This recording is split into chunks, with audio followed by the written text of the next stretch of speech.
Welcome to Thursday, June 12th, 2025. This DayWeather podcast brought to you by ConverseCountyTourism.com.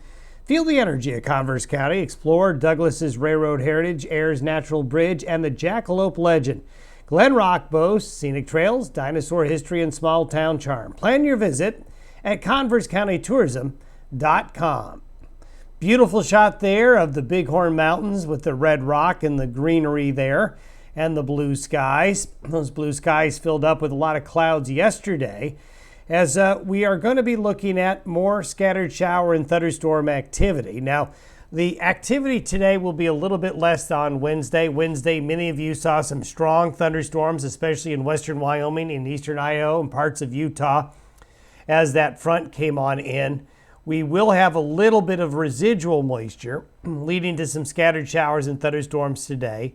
Thunderstorms pick up a bit in coverage east of the divide on Friday. And then, as we've been talking all week, just kind of getting into this routine summer pattern of warm temperatures, partly cloudy skies, and some late day thunder. Also have a sea surface temperature update for you for the Pacific and across the globe that you may find interesting. Here's some great shots. Of course, a lot of you have probably noticed that big old full moon, the strawberry moon out there. Got a couple of photos there for you. One there, a flight on approach into the Scottsbluff Airport, and then the strawberry moon across southeastern Wyoming. A couple of shots here from the snowy range in southeastern Wyoming. A lot of snow still, usually is in early June up there. And if you want to know what it was like to get to that spot, to take that photo, well, it looked a lot like that. And then shower and thunderstorm activity really fired up yesterday, and the thunderstorms and showers that developed led to some great photos. Now, this was from Tuesday of some thunderstorm and shower activity developing near Laramie, between Laramie and Centennial there. And then Tuesday evening, light show in Douglas. Not one lightning photo, but two lightning photos for Douglas. The first one there from Eric, the second one there from Timothy. Wow, quite a shot there. Now, those thunderstorms on Tuesday, more bark than bite. A lot of lightning, but not a lot of precipitation with them. It's that time of year, folks, to remember your lightning safety rules. Lightning is very dangerous and causes more fatalities every year than you would think across the nation and across the globe. And we're just into that time of year. Thunderstorms and showers will be building like this in the mid to late afternoon and evening hours. And here's a shot yesterday from western Wyoming, from some of those big thunderstorms that prompted many severe thunderstorm warnings yesterday across western Wyoming. And there's a shot at Fremont Lake near Pinedale by Dave Bell of a big thunderstorm there. Also, what's really interesting, Jan Curtis sent this along. He captured this Tuesday evening with his awesome time-lapse cameras. He captured a heat burst. When you kind of put together the video with the temperature reports, you can see there by reading that, a lot of you probably have experienced this living in the western United States, whether it's in the Rockies or the western high plains or the desert Southwest, where you could actually have a heat burst in the evening or even at night where temperatures suddenly just rapidly rise. And you can see there, the temperatures went up almost 10 degrees there, and the humidities dropped when those showers and thunderstorms went on through. And you can really see a lot of features here in the time lapse when we put it all together. And this is something that we'll see here in the days ahead, as a lot of times we'll get these showers and thunderstorms, and there's moist air up high, but there's dry air near the ground. So you get some evaporation and you get those strong wind gusts. But at the same time, you can get kind of a turbulent atmosphere that causes not only the showers and the virga like you're seeing here, but the big jump in temperatures that will sometimes happen with those heat bursts. Thanks for sending that information along, Jan. Really cool, interesting stuff. As we take a look at the forecast for today, the 500 millibar chart is showing a west to east flow with small disturbances moving through. Now, I haven't been able to show you satellite imagery yet over the last couple of days because the satellite photos that the website I use has been down. Hopefully that'll be up soon. What we see here is that west to east flow. That'll keep disturbances coming on through. So we're going to see showers and thunderstorms again on this Thursday, especially along and east of the divide. But you can see along the I-80 corridor into the mountains of Colorado and then out into the plains. And there is some risk of severe weather in the darker green shaded areas there across the central high plains and across parts of the southern plains.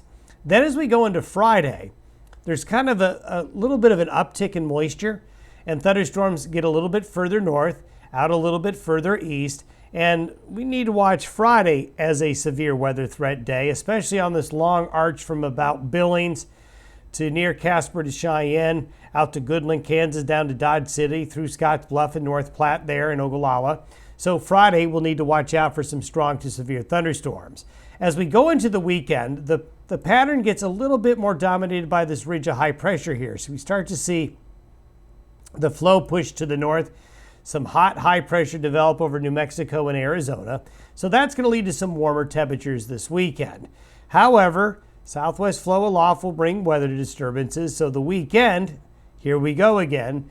As we've been showing you over the last couple of days, just this repeating pattern of warm temperatures, morning sun, afternoon clouds, and afternoon thunderstorms. So Saturday is going to be an active day, especially in these brighter colored areas here.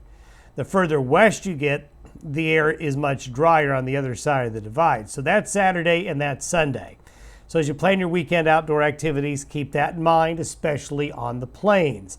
Now further out, we've been showing you this trough of low pressure that wants to come into the Pacific Northwest. We've been talking about the battle between the models, the European model disagreeing with its AI version. Well, it looks like the AI version is probably going to win out, which means it may not get as cold next weekend as it looked. In fact, we could go the opposite way. We'll just have to watch it. But this is for Wednesday. A westerly zonal flow comes back into the picture again.